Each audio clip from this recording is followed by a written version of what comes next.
On the eve of the year 2076, the boundary between reality and fantasy blurred as a game-like scenario descended upon the world. The arrival of countless perilous dungeons, teeming with hordes of monsters, marked the beginning of an unprecedented crisis. Powerful beings mercilessly decimated the human population, pushing humanity to the verge of extinction. Amidst the chaos, divine talents were bestowed upon select individuals, enabling them to awaken as formidable hunters. These hunters eventually turned the tide, rescuing the world from the monstrous onslaught and ushering in a new era where strength ruled supreme, and survival of the fittest became the undisputed law. Hunters were thus compelled to constantly enhance their abilities to maintain their positions in this newly established order.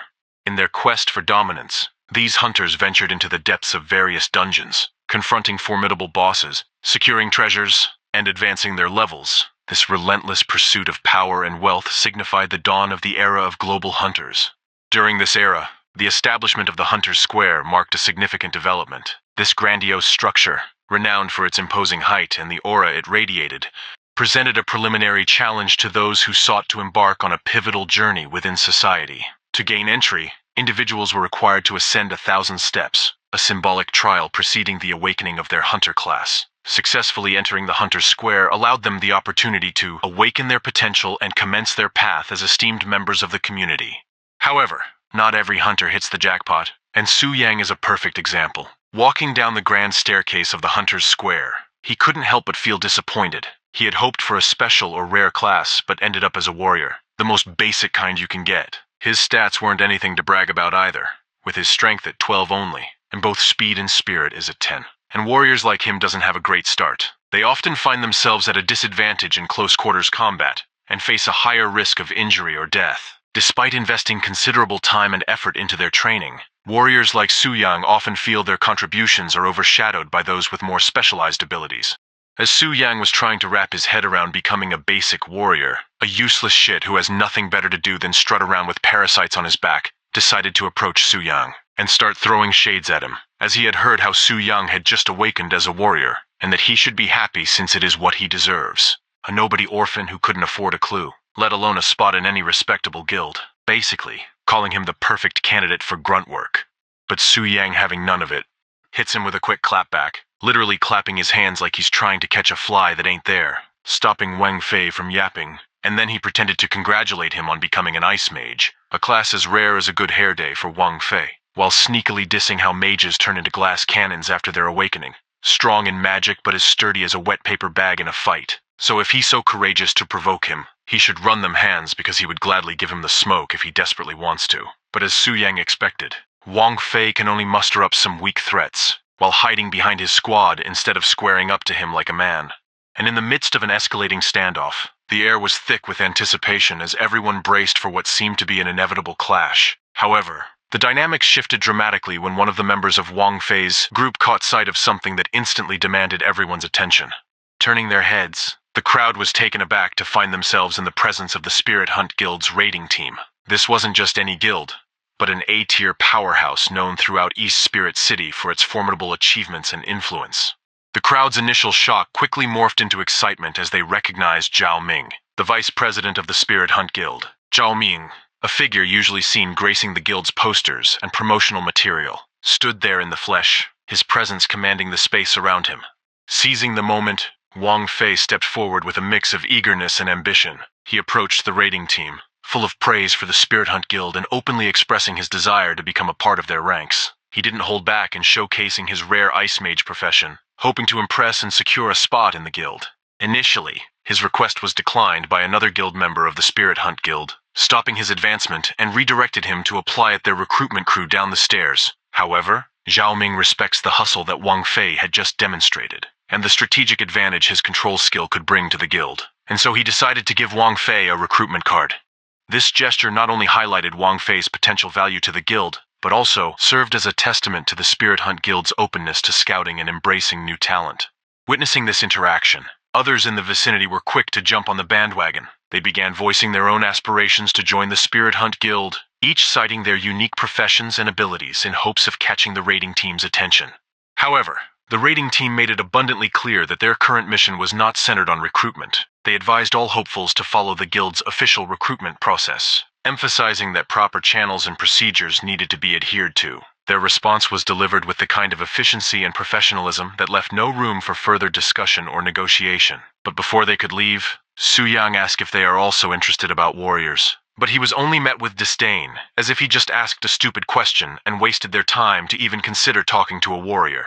This encounter, brief as it may have been, left a lasting impression on everyone present. It showcased the prestige and selectiveness of the Spirit Hunt Guild, while also highlighting the competitive nature of the world they inhabited. But for Su-yang, this was yet another reminder of the challenges that lay ahead. There was definitely an isolation treatment for warriors like him, and it seemed to garner no interest from the elite guild. In a world where strength and the rarity of one's profession determined one's future, Su-yang couldn't help but feel that his fate was already sealed, given the general reluctance of even lower-tier guilds to accept warriors.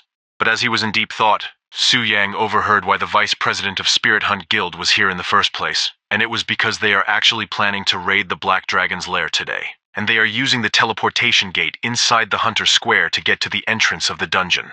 This was a surprise to Yusang, because the Black Dragon's lair is the largest S-tier dungeon in City C. It not only has numerous small monsters, but it is also filled with powerful elite creatures. Even though death in this world doesn't mean immediate demise, instead, one loses levels and experience until one level drops to 0. The heavy competition between top guild is at all-time high, so the risk of losing a level and rare equipment should really be considered. There is also the most terrifying boss that awaits in the Black Dragon's lair, the level 99 Black Flamewings Athos, and Su-yang had heard that even the strongest S-rank guilds have fallen at its feet. But they say the Spirit Hunt Guild has a large number of hunters at 4th Transcendence, or higher, and they've never failed a raid, so Su-yang assumed that maybe they really can do it. But thinking about what others will accomplish really bummed him out, thinking the harsh reality that he may be destined to be a pauper in this life, trampled under the feet of these powerful beings. But before despair could fully take hold of him, Su-yang was startled by a sudden notification. Lifting his gaze, he was met with a system interface proclaiming him a perfect soul host, indicating that the part-time system would soon be bound to him. The revelation was astonishing, but nothing prepared him for what came next. Upon reopening his eyes, Su-yang found himself transformed into the level 99 Black Dragon, Athos, Wing of the Black Flame. His new form boasted an incredible health pool of 5 million, alongside staggering strength, speed, and spirit values. He was even equipped with talents that seemed straight out of a legend. The dragon bloodline gave him an incredible advantage, making him nearly impervious to both physical and magical attacks with an 80% immunity. His innate mastery over the destructive black flames allowed him to unleash powerful fire-based attacks without any cost, dealing massive magical damage to his adversaries. Not to mention his dragon suppression ability, which lowered the attributes of any creature below his level by 20%, giving him an overwhelming edge in battles. Moreover, his arsenal of skills was nothing short of awe-inspiring. The Dragon Blast could inflict damage equal to 300% of his strength, while his Dragon's Roar had the power to stun all beings within a 300-meter radius, with lower spirit values than his for 5 seconds. The Dragon's Eyes skill granted him the ability to survey any area within his domain without needing direct line of sight, adding an element of omnipresence within his territory. The realization of his capabilities left Su-yang in a state of shock and disbelief. Unlike a typical level 99 player who might excel in one attribute, the Black Flame Dragon's attributes were off the charts, with over 3,000 in strength alone. Coupled with his resistances and unique skills, Su-yang felt an unparalleled sense of power coursing through him, a feeling so exhilarating that he couldn't help but release a mighty roar, a primal expression of his newfound might. Despite knowing that his transformation into Athos, the Black Dragon, was temporary, the thrill of experiencing such power was intoxicating. He understood that if he could leverage this power to defeat other players, the experience and strength gained could be transferred to his original body. This realization filled him with excitement and determination. Even if his original form was considered the least desirable among professions, this opportunity could catapult him to new heights, allowing him to level up rapidly and redefine his destiny in this world dominated by the strong. In the midst of his awe, however, Su-yang noticed the monsters in front of him were clearly affected by something. On closer inspection, he realized they were reeling from the after effects of his Dragon Roar skill, which he had unleashed unintentionally. Among them, a hooded figure stood out, addressing him as king and begging for mercy. It dawned on Su-yang that these monsters recognized him as their leader, presumably because he was currently embodying the Black Dragon, and so, he acted what he assumed a superior being would do, look down at his subordinates as inferior beings, and command them to rise as he no longer uses his roar. After that, the hooded monster praises him for having such power even at this early stage, and if he reaches maturity, he would undoubtedly crush the human world. With this, Su-young was reminded that the dragon he possesses right now is just at the juvenile stage. And this is surprising since everyone knows that a boss in an instance have fixed level, but it seems like it wasn't the case for this black dragon, for its title suggested that he has a chance to gain level. This revelation piqued Su-young's interest, but his attention soon shifted to a captivating sight. A beautiful elf imprisoned within a cage. Her elegant silver hair and striking crimson eyes contrasted sharply with her distressed state, struggling to breathe under the influence of Su-young's dragon aura. When she noticed his gaze, she demanded her release, threatening retribution from the elven race. However, Su-young was more fascinated than intimidated. Since the merging of the game world with reality, various mythical races had emerged, and elves, known for their seclusion within instances, were among them. Encountering an elf was rare, and Su-young was captivated by the opportunity to interact with one firsthand. However, their conversation was cut short by the sudden ripple of a spatial disturbance, a sign that a player was about to enter the scene. The elf, interpreting this as the arrival of a savior, openly taunted the dragon, believing her freedom was imminent. She was taken aback when the dragon, whom she expected to ignore her jibes, turned its attention towards her. This unusual behavior puzzled her, as dragons typically disregarded such provocations. However, Su-young had more pressing concerns than engaging in banter with the elf. He was aware that the Spirit Hunt Guild was on its way, and despite their reputation for unbeaten strategies, Su-young doubted their ability to overcome him in his current formidable state. Still, he reminded himself not to underestimate his opponents. Overconfidence could lead to defeat, and the Spirit Hunt Guild wouldn't dare face him without a solid plan. To get a better understanding of the guild's approach, Su-young activated his Dragon's Eye ability, allowing him to oversee the guild's movements from afar. He quickly spotted the guild's main assault team, led by Lei Shan, a level 99 Thunderstorm Master. Accompanying Lei Shan were the guild's elite members, Zhao Ming, a level 95 Storm Archer, Qian Yuan, a level 96 Healing Paladin, and Li Dan, the level 98 Holy Shield Master. They were all marching towards his lair with a single goal in mind, to defeat the Black Dragon Athos and elevate their guild's status to the 5th stage of transformation. Su-young couldn't help but respect their boldness, yet he was curious to see how long their confidence would hold up against his minions. Thus, the guild's advance was soon challenged by a swarm of flying magic wyverns. But Lei Shan, who is completely unfazed by these lesser creatures, calmly ordered his tanks to lead the charge while the rest of the guild used fire attacks to maximize their output, which his guild members followed thoroughly, and with this, they completely dispatched the wyverns effortlessly without halting their march. Meanwhile, Su-young was duly impressed by the Spirit Hunt Guild's prowess and coordination, recognizing them as the formidable force they were known to be. Realizing that his lesser minions had barely made the guild break a sweat, Su-young decided it was time to up the ante. He summoned a dragon warrior, a behemoth that towered over the battlefield, causing even the seasoned members of the Spirit Hunt Guild to freeze momentarily in awe and apprehension. Even Lei Shan wasn't an exception. He was momentarily taken aback by the dragon warrior's sudden appearance and impressive capabilities. Still, he quickly organized his guild for defense. The dragon warrior, matching even the guild's elite in strength, presented a new level of threat with its ability to teleport short distances, catching the guild off guard and nearly overwhelming their DPS units. In a critical moment, Li Dan activated his Divine Light Shield barrier, thwarting the dragon warrior's assault and protecting his fellow guild members.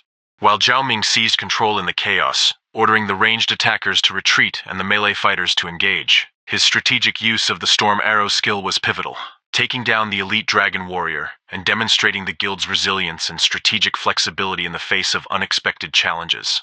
Despite the Spirit Hunt Guild's success, Su-young remained composed. This just proved to him that an elite monster of that level could definitely challenge the guild. But the elf, on the other hand, tried to mock him again for even attempting to send his lackeys to do his bidding just to die like that. Little did she knew, he had a few more of those elite for him to command, completely surprising the elf yet again. As Su-young released 6 more elite dragons into the fray, the guild faced an unprecedented situation, scaring all the members of the guild. Even their elite units didn't know what to do, as there were no records that the dragon would send units after them even before encountering it, so it was definitely a strange occurrence. Still, Lei Shan remained calm, because to him, they are all but just elite monsters, and he specialized on dealing with elites, and so with his leadership alone, he is confident that they could overcome this, and due to their trust and respect to their leader, the guild members steeled their resolve and listened. And Lei Shan then commanded to reform their ranks, prioritize healing the tanks, as they would maintain aggro until the battle ends. Combining this tactic with their raw power,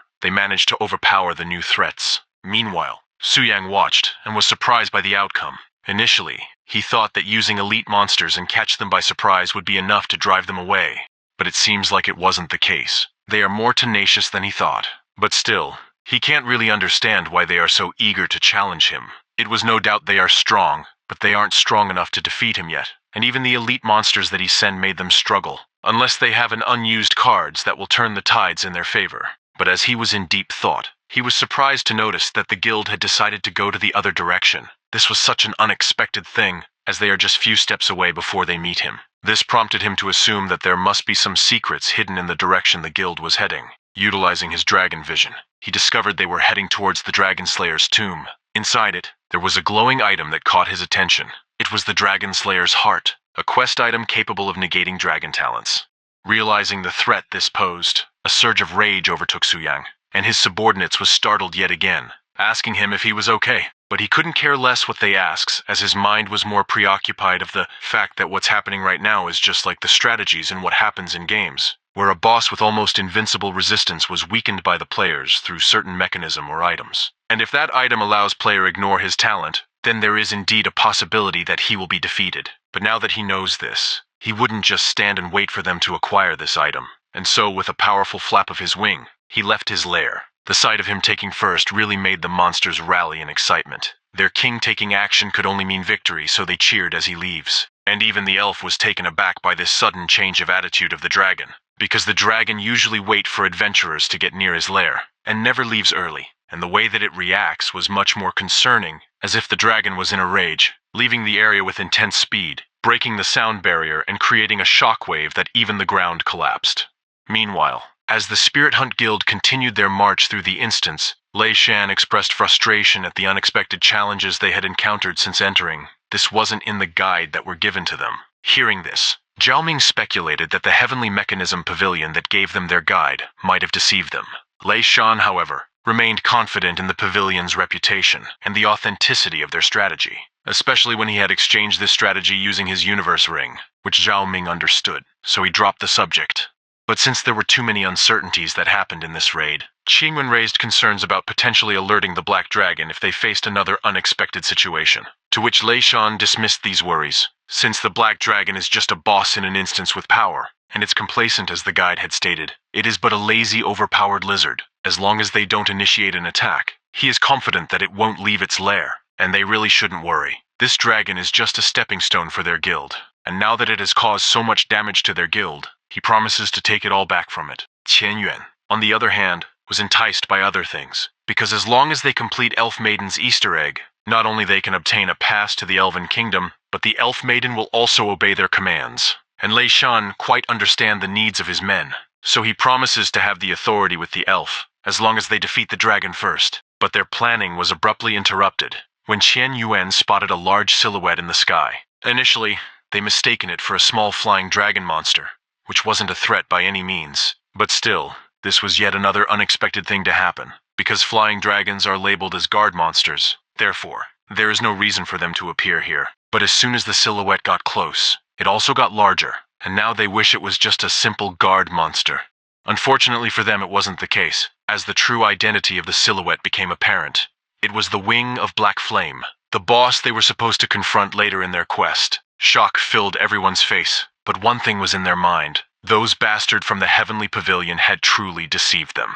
Faced with the sudden appearance of the Black Dragon without the Dragon Slayer's heart, which they believed was essential for their victory, the guild contemplated retreat, and seeing them cower only made Su Yang smirk, as the supposedly invincible Spirit Hunt Guild was just a coward all along without their tricks. But even still, this was in favor for him, so he decided to eliminate them and level up in one go. However, Lei Shan's resolve hardened as he witnessed the dragon preparing to attack, and so before the dragon could release his skill, he quickly used his lightning ability. Although it wasn't the most powerful attack, it successfully interrupted the dragon's assault. Lei Shan then radiated a powerful aura of electricity, signaling his determination to confront the dragon head-on, while he firmly instructed his guild that retreat was not an option, as he believed in everyone's ability, and there is nothing they can achieve. Though this dragon is strong, his guild members are strong as well, so they should get back to their position.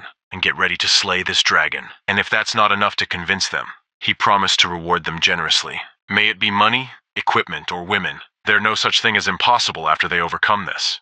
With this, Lei Shan had gained back everyone's spirit, even though the dragon was still looking menacing as before. They believed in the captain's words, and now believed they could overcome everything. Meanwhile, Su Yang was equally excited on what this renowned guild may show him.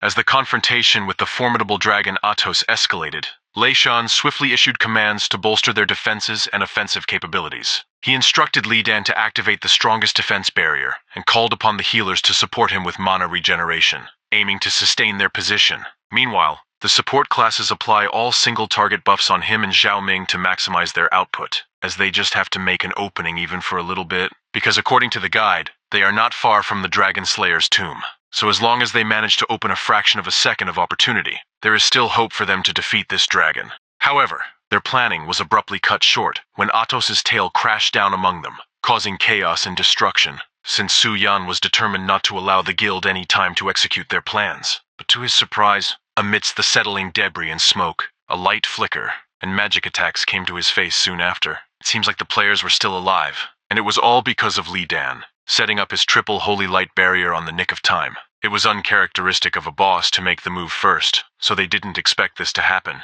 But since a boss can only use one skill at a time, they have the opportunity to retaliate, and therefore Chen Yuan invoked a divine blessing to enhance their holy light skills, while others follow suit. With this, Lei Shan and Zhao Ming were enhanced with buffs and has maximized their potential, preparing to unleash their full might against the dragon.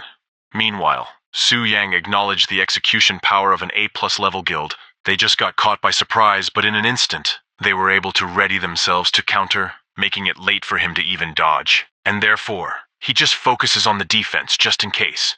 With that, the two had released their most devastating blows all at once, mixing all their most potent skills to make one highly concentrated attack to Athos, that its impact was visible far beyond the immediate battlefield. And Lei Shan was confident that they at least managed to lessen Atos' health by 5%, so he commanded his guild to prepare another attack. But to his surprise, as the smoke dissipates, he was in shock to see that the guild's most potent attacks barely scratched Atos, dealing a meager 10,000 damage. It wasn't even at 1%, showing to them how powerful the dragon's reduction rate was. With this, the others were thinking of retreating, but Lei Shan urged his guild to persist, since the dragon's health hasn't dropped to 75%, so it won't release its skills anymore. Therefore, they still have chance to distract it and get the artifact, and so they continued. However, Su Yang was growing impatient with the guild's tenacity. They are just like a swarm of mosquitoes now. Their attacks can't even damage him anymore. And what's worse is that they still seem to grasp on hope. But he can't just entertain them for this long, and so he decided to end their resistance with a devastating dragon roar that even the ground that he was standing on had crumbled. While the guild members received the full-on blast of its devastating power, they lay flat on the ground defeated. Only Atos remained standing proud, as it seems like even an A-level guild is not matched for him. In the aftermath of Atos's devastating dragon roar, Lei Shan, struggling to remain conscious, was confounded by the dragon's use of such a powerful skill unexpectedly. The guide had failed them once more, providing false hope and strategies. Despite this setback, Lei Shan's spirit was unbroken. He urged his guild members to regroup and launch another attack, clinging to the belief that Atos would be momentarily vulnerable after using its roar. But as he surveyed the battlefield, Lei Shan's heart sank, as his guild members was already incapacitated, sprawled helplessly across the ground. Even the guild's strongest fighters had been overwhelmed by Atos's formidable power. But what really broke his spirit was the dragon he thought was paralyzed was far from immobilized. Contrary to their guide's information, the dragon was on the move, ready to strike again. Without warning, Atos unleashed a dragon's breath, a skill even more destructive than what they had made, laying waste to what remained of their defenses. The breath's sheer force and intensity were beyond anything they had anticipated or could withstand, while Lei Shan could do nothing but curse at this damn dragon, and promised to return this favor 100 times more. After that, a system interface popped up. Since the intruders had been completely eliminated, the distribution of experience would now commence, and to his surprise, the amount of XP was overwhelming. But it was to be expected since he just eliminated a guild that consists of high-level players ranging from level 80 to 99. In turn, leveling up won't stop, and he could even see that he is overflowing with experience. He accumulated 990,000 points that propelled him from level 1 to 20, reaching the level cap of the first transformation. and due to the experience overflow 40% of it was lost. So currently, his remaining experience reserve is now at 430,000. But it's still huge, and this meant that his level can continue to skyrocket after he job change. He might even reach level 40 of the second transformation today. This is simply terrifying and exciting to him. Furthermore, he has 200 unallocated attribute points, so he was thinking of coming back to his original form as soon as possible. But before he could, Su Yang noticed the battlefield was littered with shimmering lights. A clear sign of equipment drops from the high-level players he had just defeated. Excited by the prospect of acquiring rare items, he eagerly collected them, expecting gold-tier gear at most. However, to his astonishment, among the loot were items of even higher rarity. A diamond-tier longbow, accessory, and cloud flow boots, along with a platinum-tier staff and a flame greatsword. These finds exceeded his expectations, particularly the longbow, which he recognized as Zhao Ming's, the vice president of the Spirit Hunt Guild. Su Yang found amusement in the thought of Zhao Ming's reaction to losing such a prized item. Despite being a warrior and unable to use some of the equipment, he knew their value on the black market could net him a substantial profit.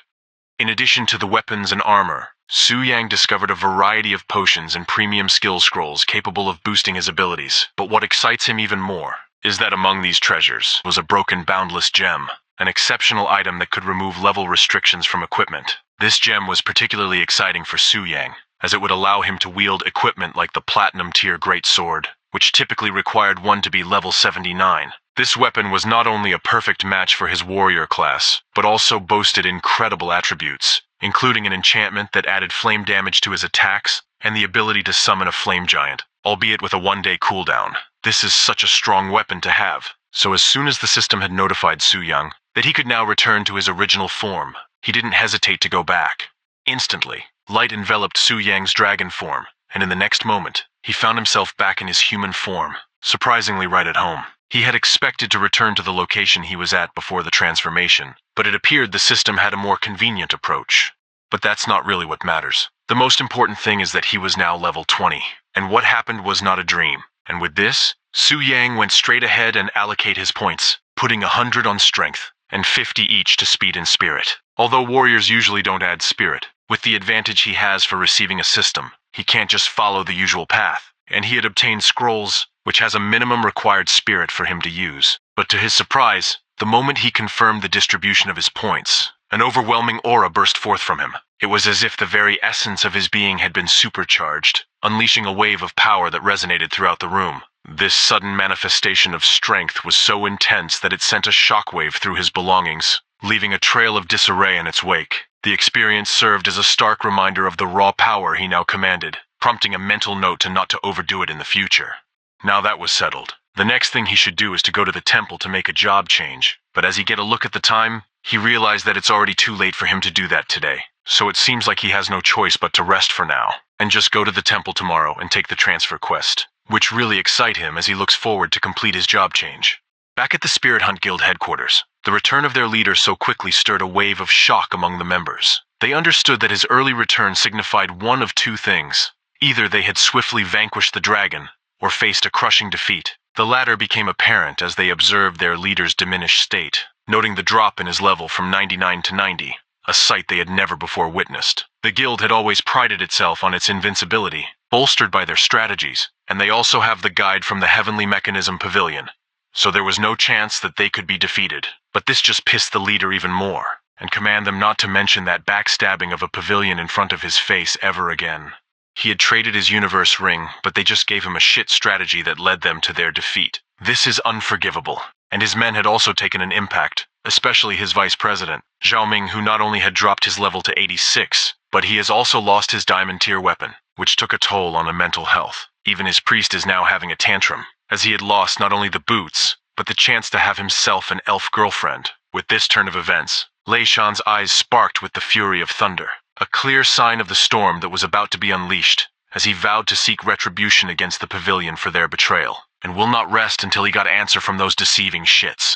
The next day had arrived, and the ancient orphanage was alive with activity. It was a scene unlike any typical day. Kids ran around playing, their laughter and shouts filling the air, while the adults were busy with their responsibilities, trying to keep everything under control. This particular day was far more chaotic than usual, because the orphanage received a surprising amount of deliveries. Piles of boxes and packages had arrived, addressed to the orphanage, which puzzled everyone, especially the elderly man in charge. He couldn't help but wonder if there had been some mistake, thinking perhaps these goods were meant for another place.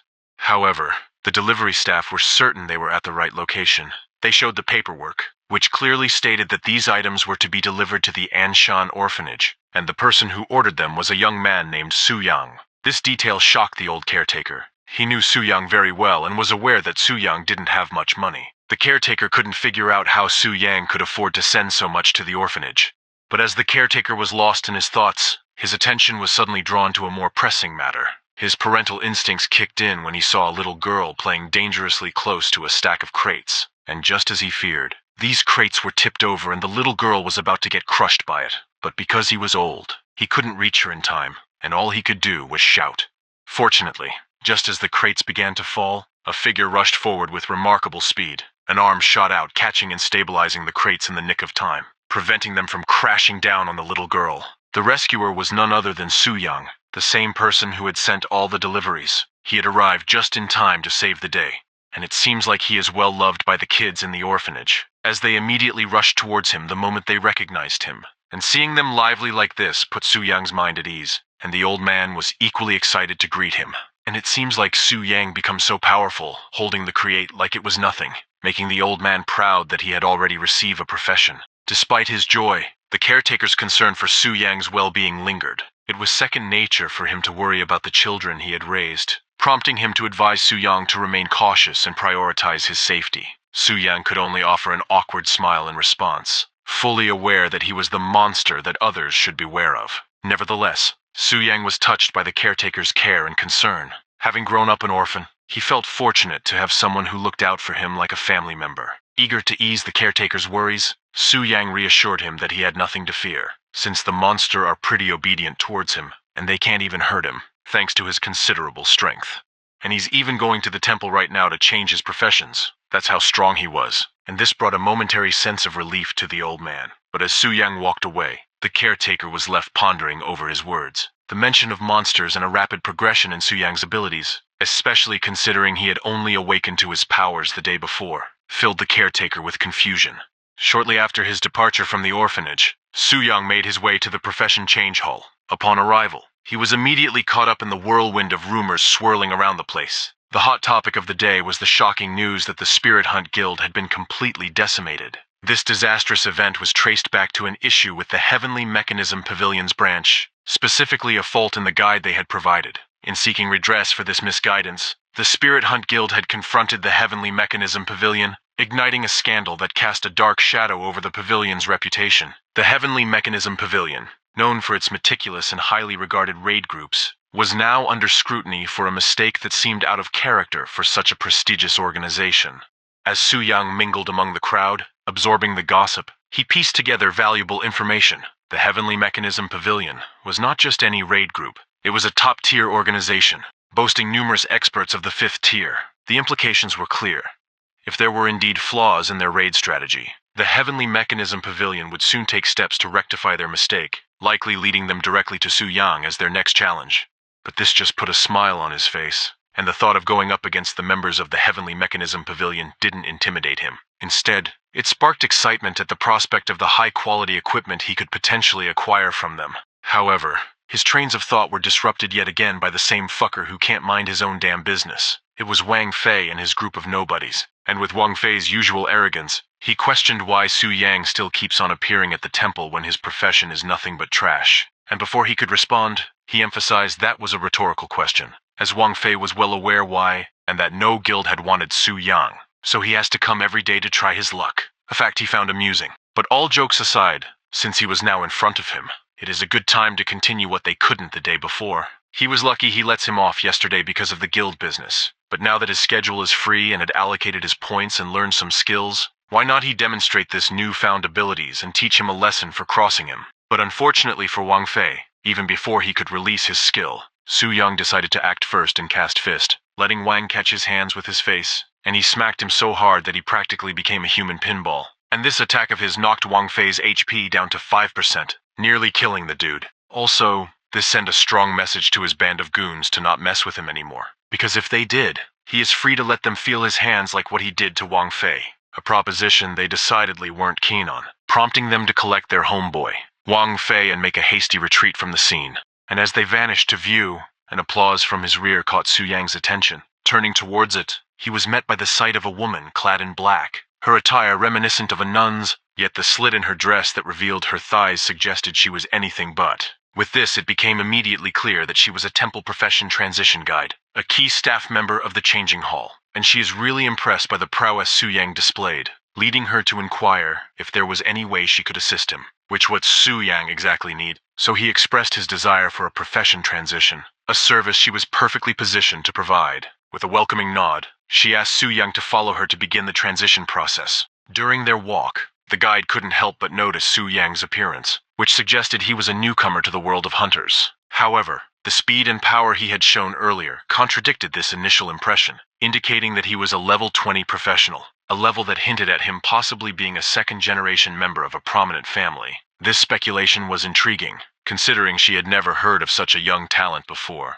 However, her curiosity had to be momentarily set aside as they arrived at their destination. Before them stood the transition god statue, an imposing figure carved from marble that dwarfed them in its grandeur. This statue wasn't just a piece of art. It was imbued with magic, capable of detecting a person's profession and level, assigning them a transition task based on these criteria. Successfully completing this task was the key to undergoing a profession transition, a critical step for any hunter wishing to advance their skills and status. Speaking about transition tasks, these are categorized into 4 levels of difficulty, each designed to test the hunter's capabilities. Before Su Yang could begin, the temple guide offered some advice, suggesting he attempt a 3-star task. This recommendation piqued Su Yang's interest, leading him to question why not aim for a 4-star task. The guide explained that 4-star tasks are significantly more challenging.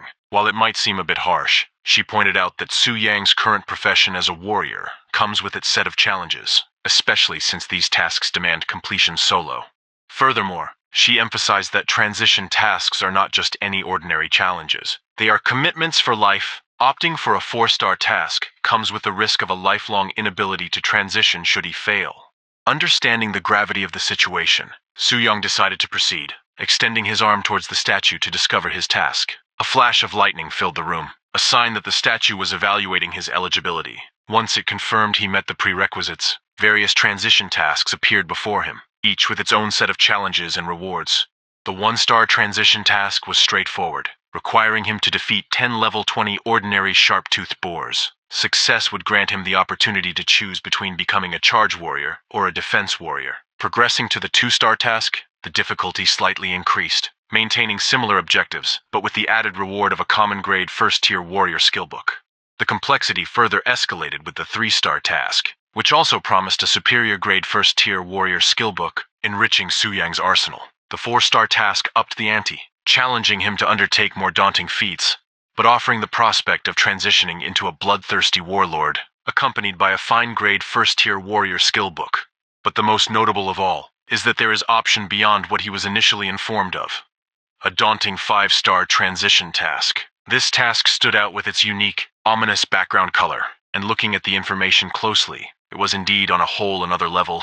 It required him to venture into the perilous Cold Moon Forest, where he need to kill 100 level 20 ordinary gray wolves, 10 level 20 elite savage wolves, and 1 level 20 boss-grade gray wolf. Furthermore, he was restricted from using any equipment or items obtained through gifts or trades, adding to the challenge's intensity. This is beyond overkill, but its rewards justified it, promising a special transition to the Path Demon Warrior, an additional 100 points of spirit attribute, an epic-grade 1st-tier Demon Warrior special skill, and the privilege of enjoying certain exclusive temple benefits.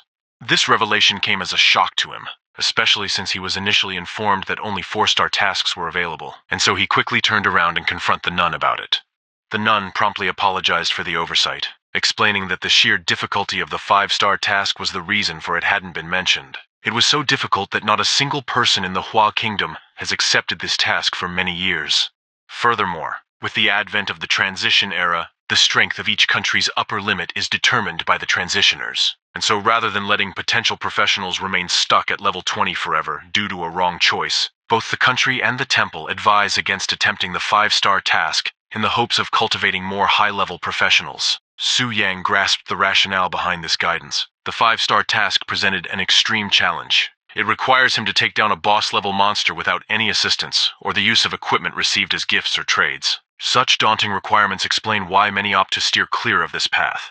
But still, the allure of gaining 100 spirit attribute points and the opportunity to transition into a demon warrior piqued Su Yang's interest, not to mention the mysterious temple privileges that accompanied the task. These factors solidified his decision to pursue this rigorous path. Meanwhile, the nun really tried her best to convince Su Yang to take the 3-star task. Unfortunately for her, he already made up his mind, and so Su Yang just thanked her for the advice, which made her happy. But even before she could finish her response, when the system chimed in, confirming Su Yang's acceptance of the 5-star challenge, her shock was palpable, her advice eclipsed by his audacity. And all she could do now is ask why the hell he would do such a thing. And Su Yang just confidently replied that it was all on his feelings. He felt that the 5-star task was more suitable for him, and all she could think is, what the fuck? But before she could say anything more, Su Yang assured her that she doesn't need to worry about him failing, because he will definitely complete the task, and they should ready the temple since he is very curious about what the temple's privilege hold.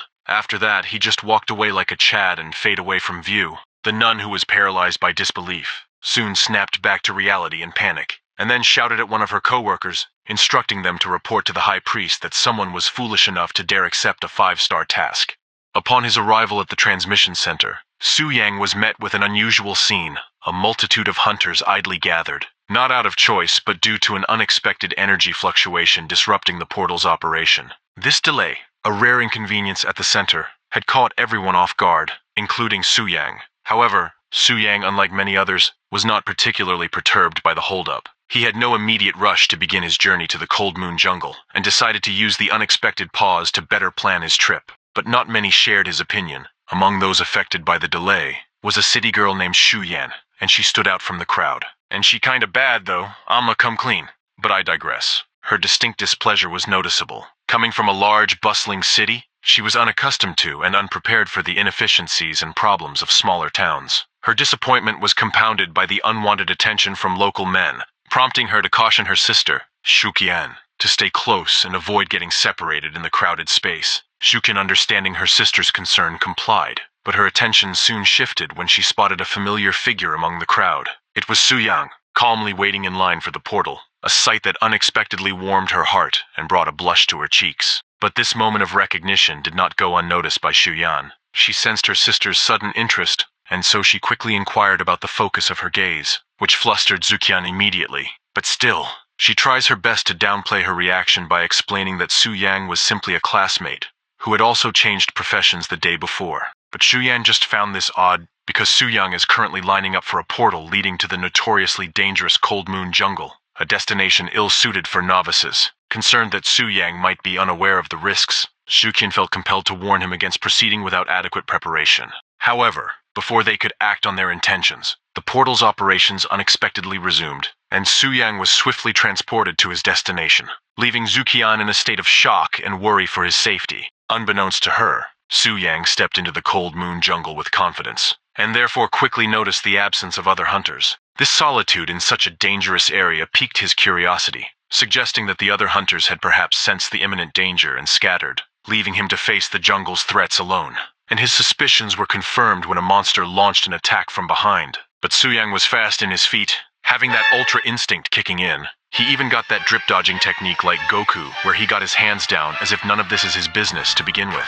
But as he faced the creature head-on, he recognized it as a target from his quest, which he didn't expect to appear so soon. Since dealing with this kind of monster is really tricky if one relies on oneself alone without using trading prop and equipments, and as expected, the monster was fierce and fast, closing the distance instantly. Unfortunately for it, Su Yang has tricks of his own, taking out his long-ass flaming sword and sliced that motherfucker up like butter, and quickly cooked it right after, as its buff ability was on effect. This was such an unnecessary overkill, but Su Yang just wanted to use this sword at full power as fast as possible, since he had used a great amount of money in order for him to use it, all because this weapon doesn't have a gem slot to begin with. At first he thought he could use it right away since he got the gem, which ignore level requirements, but without a slot, it was useless. So he has to use a high-level drilling stone to carve in one, but luck wasn't on his side when he was doing this, as it kept on failing again and again, which drained his wealth from 100 million to 60 million. Nonetheless, getting to use this weapon is lucky enough, so he just decided to look at the brighter side of things. And he still has the long bow that was owned by Zhao Ming. If he is able to sell this, then he will gain the money that he lost. And maybe Zhao Ming himself would buy this back, which is very funny if he thinks about it, but his financial concerns must be put aside for the moment, as Su Yang found himself under attack from monsters once again. Fortunately, he didn't need to flee thanks to a silver-level scroll in his possession. This scroll activated a charging barrier around him, capable of absorbing up to 50,000 points of damage, effectively shielding him from the onslaught. And the low-level monsters have low IQ, so they keep on continuing to attack the barrier non-stop, unwittingly positioning themselves exactly where Su Yang had intended. With this, Su Yang unleashed a devastating swing of his sword, emitting a fiery whirlwind that swept through the monsters. This powerful attack allowed him to eliminate 15 wolves in a single stroke. However, his quest required him to vanquish 100 wolves, and he realized that hunting them down individually would prove to be a troublesome and time-consuming task. To streamline this process, Su Yang pulled a monster attraction stone from his inventory. This unique item, usually dropped by low-level bosses, had the ability to lure both ordinary and elite monsters within a considerable radius directly to him. Recognizing the tactical advantage this presented, Su Yang activated the stone by tossing it into the sky, where it shattered and unleashed its magic. And almost immediately, the gem's power was evident as wolves swarmed from all directions, surrounding Su Yang, leaving Su Yang with nowhere to run. But retreat was never an option he considered. He was determined to fulfill his quest objectives in a decisive manner. To achieve this, he consumed an intermediate spirit potion, boosting his spirit points significantly, and unfurled a special baptism of fire skill scroll. This scroll allowed him to unleash a devastating area of effect fire attack, enveloping him in a pillar of fire that incinerated any monster daring to approach. This maneuver allowed him to meet the requirement of slaying 100 wolves. But it seems like the attraction stone proved to be very effective, as he had attracted all the monsters in the forest. But he is not worried for one bit, as he had numerous amounts of scrolls at his disposal, so he can easily respond in kind against this large number of monsters. Meanwhile, in a remote part of the Cold Moon jungle, a puzzled group of hunters roamed, perplexed by the eerie silence that had replaced the usual cacophony of monstrous growls. Accustomed to fending off aggressive creatures at every turn, their 2-kilometer journey without a single monster encounter raised alarms. The mystery deepened when one hunter recalled seeing a monster that, instead of attacking, fled in the opposite direction. An unheard-of behavior for the typically hostile inhabitants of the forest. Piecing together this odd behavior, the group's most seasoned hunter deduced that a monster attraction stone must be at play, drawing all the monsters to a single point and away from them. And this is such a selfish tactic, as this just wasted the opportunity of other hunters. With this, the group was determined to confront this shameless son of a bitch that wants to get all the rewards for himself, and teach him a lesson that he won't ever forget. But they may have to postpone that thought, as a sudden immense power emerged from where they were headed.